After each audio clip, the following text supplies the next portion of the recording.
Hey guys, welcome to the video of the day, topic of the day, which actually, there's going to be two topics I want to talk about. First, um, let me talk about, could Westboro Baptist Church um, felicitate a First Amendment change, and that's really going to be the main video, and also my thoughts on a very disturbing article that I read about, and I will get to that. And by the end of this first main topic, I want you guys to answer this question. Will the Baptist Church put freedom of speech in jeopardy? The unfortunate death of Lance Corporal Matthew Snyder has led the country to a challenge of the First Amendment.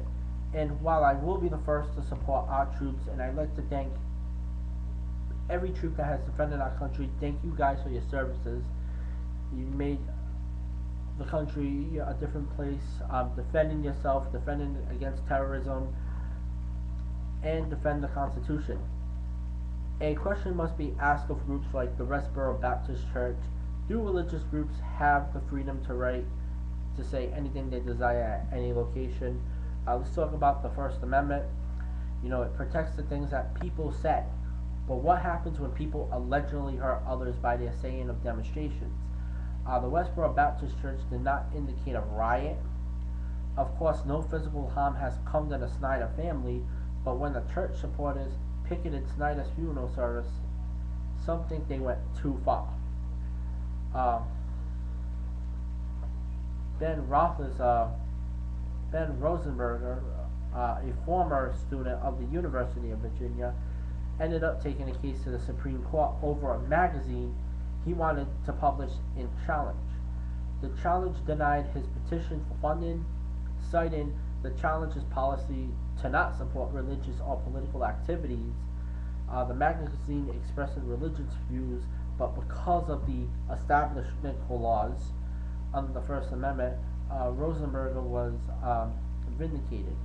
Considering the First Amendment, anything a religion states should not be punishable under freedom of religion and freedom protection, but some new laws are quietly creeping into law books.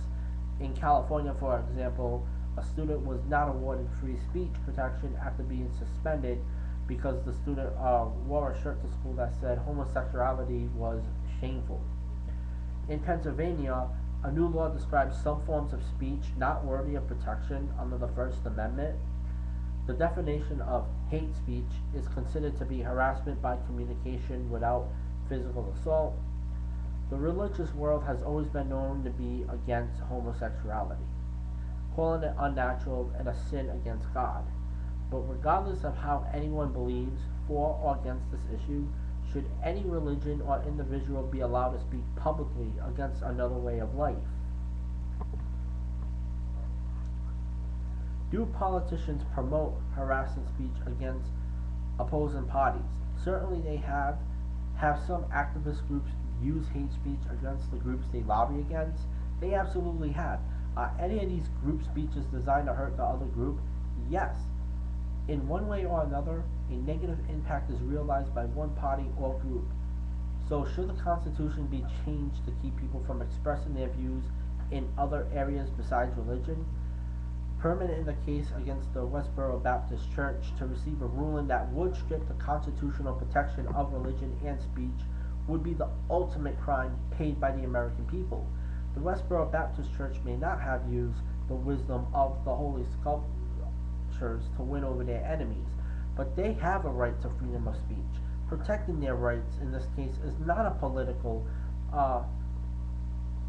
manipulation of the law by Westboro Baptist Church, but an inalienable constitutional right to express their beliefs. So should any religion or individual be allowed to speak publicly against another way of life? This is America, so the answer without a hesitation is yes. Now let me get into another topic. I just want to share my thoughts on this topic, and this is actually a sad thing that I want to talk about because I mean, we respect these people, and I have respect these individuals since 9/11, firefighters. And I was on Judge Janine Perro's website, and she did talk about this. And I just want to share a couple of things about this article. And I'm going to say this, read this first paragraph to you. And when we think of a heroic career, one of the first pictures that top into our minds is a fireman. But picture a man standing outside his home up in flames with firemen standing beside him watching it burn. Although this might sound crazy, this happened to Gene Cronick, who lives in a rural county outside of South Fulton, Tennessee. Not only did his house burn down, but also his 3 dogs and his cat died.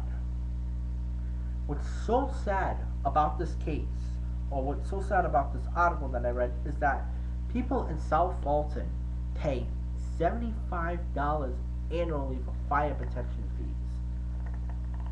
Although this guy's home was outside of the city limits, South Fulton firemen will still offer their services to residents outside the city if they pay the fee. This fee system is in place because fire services are not covered by the area taxes.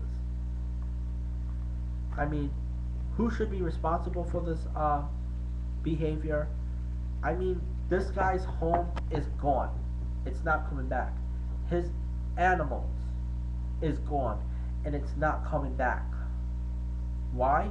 Because of a non-payment of $75? Couldn't the fireman have just accepted this guy's money on the spot? I mean, couldn't they just help save his house? I mean, what is wrong with society here in the United States today? It's ridiculous. I know where I live, we don't pay no $75 annual fee, and if we did, it's basically not right.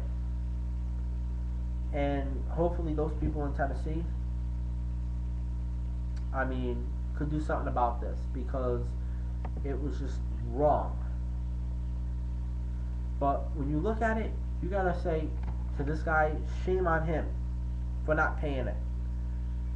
Shame for the fire department that did not help, I mean, his house, watching his house burn down. But you know what? It is what it is. And the bottom line is, there has to be a better way. So give me your thoughts on the main topic and in this topic. So until then, so long for now. Bye bye.